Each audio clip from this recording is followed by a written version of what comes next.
ஓம் ஹார்த பிரம்மோபாசனபராய வேதாந்த பாஸ்கராய நமஹ.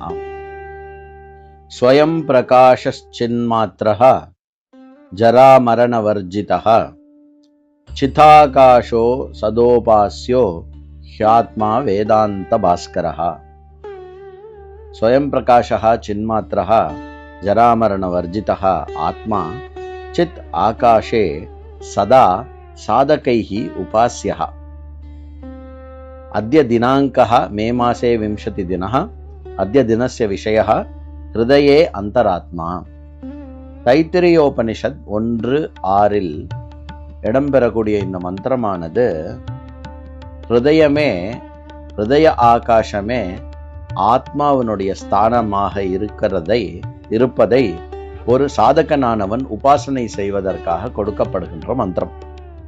ச ஏஷோ அந்தர்ஹிருதய ஆகாஷः தஸ்மின் அயம் புருஷோ மனோமயः அமிர்தோ ஹிரண்மயः என்ற இந்த மந்திரமானது தைத்திரிய உபனிஷத்தில் இடம்பெறுகிறது. பிரதி பிராணி ஹிருதயம் இதி வித்யதே ஏவ. ஏதத் ஹிருதயம் தஸ்ய பிராணினஹ முஷ்டி பிரமாணம் வித்யதே. ஒவ்வொரு பிராணிக்கும் ஹிருதயமானது இருக்கிறது. அந்த ஹிருதயமானது எந்த அளவுக்கு இருக்கிறது என்றால் நம்மளுடைய கைக்குட்டை அளவில் இருக்கிறது. தஸ்ய அந்தஹா யஹ ஆகாஷஹ சஹ ஹிருதயாகாஷஹ. அப்படி அந்த அளவில் இருக்கக்கூடிய ஹிருதயமானதனுடைய உள்ளே என்ன இடைவெளி இருக்கிறதோ அதற்கு சாஸ்திரத்தில் ஹிருதயாகாசம் என்று சொல்லப்படுகிறது. அதற்கே இன்னொரு பேரு சித் ஆகாசம் என்று சொல்லப்படுகிறது. அயம் ஹி அத்யந்தம் சூக்ஷ்மஹா சித் ஆகாஷஹா. இந்த சித் ஆகாசமாக, அதாவது சைதன்யம், அறியும் பொருளோடைய ஆகாசமாக இருக்கக்கூடியது மிக சூக்ஷ்மமானது. அஸ்மின் அந்தஹா ஆத்மா வர்த்ததே. அந்த சைத்தன்ய ஆகாசத்தில் அந்த சைத்தன்ய ஆகாசமாக ஆத்மா இருக்கிறது. அஸ்ய ஆத்மனஹ மனோமயः ஆத்மா இதி நாம. ஏஷ அத்யந்தம் சூக்ஷ்மஹ. அதயேவ அயம் பிரமாணாகோச்சரஹ ச. இந்த ஹிருதயத்தினுடைய இடைவெளியில் இருக்கக்கூடிய சித்தாக விளங்கக்கூடியது மனதாக விளங்குகிறது. ஒருவனுடைய அந்தக்கரணமாக விளங்கக்கூடிய இதுவாக இருக்கிறது. அது மிக சூக்ஷ்மமானது. அது எந்த விதமான நம்மளுடைய கண்கள், காதுகள் முதலியன பிரமாணங்களுக்கு புலப்படாத விஷயமாக அவரவரால் அதை அறிய முடியும் வண்ணம் அது இருக்கிறது. ஈத்ருஷம் ஆத்மானம் உபாசித. ஒருவர் ஆத்மா இவ்வாறு தன்னுள் விளங்குகிறதை, வீற்றிருப்பதை உபாசனை செய்ய வேண்டும் என்பது இந்த மந்திரம் காட்டுகிறது.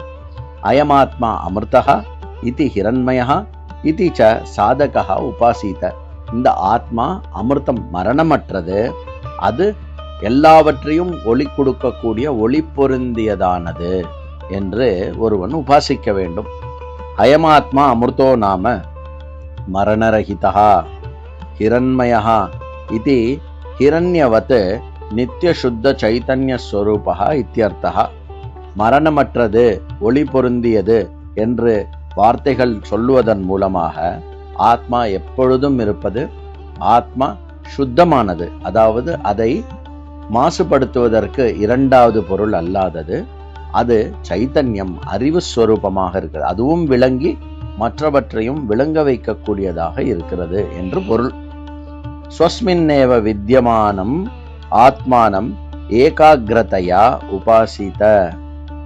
இந்த இவ்வாறு ஆத்மாவானது வீற்றிருக்கிறது என்பது மனதனுடைய ஒருமைப்பாடுடன் ஒருவன் உபாசிக்க வேண்டும்.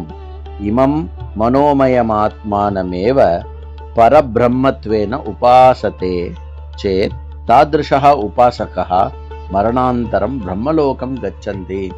இந்த விஷயமானது ஒருவன் உபாசனை செய்தானேயானால் அந்த உபாசனையுடைய பலமாக மரண காலத்துக்கு பிறகு அவனுக்கு பிரம்மலோக பிராப்தி கிடைக்கிறது. அந்த பிரம்மலோகத்தில் எதை உபாசனை செய்தானோ அந்த உபாசனை செய்த விஷயத்தினுடைய ஞானம் ஏற்பட்டு ஞானத்தினால் அவன் பிரம்மலோகத்தில் முக்தி அடைகிறான். ஓம் हार्द ब्रह्मोपासनपराय वेदांत भास्कराय नमः।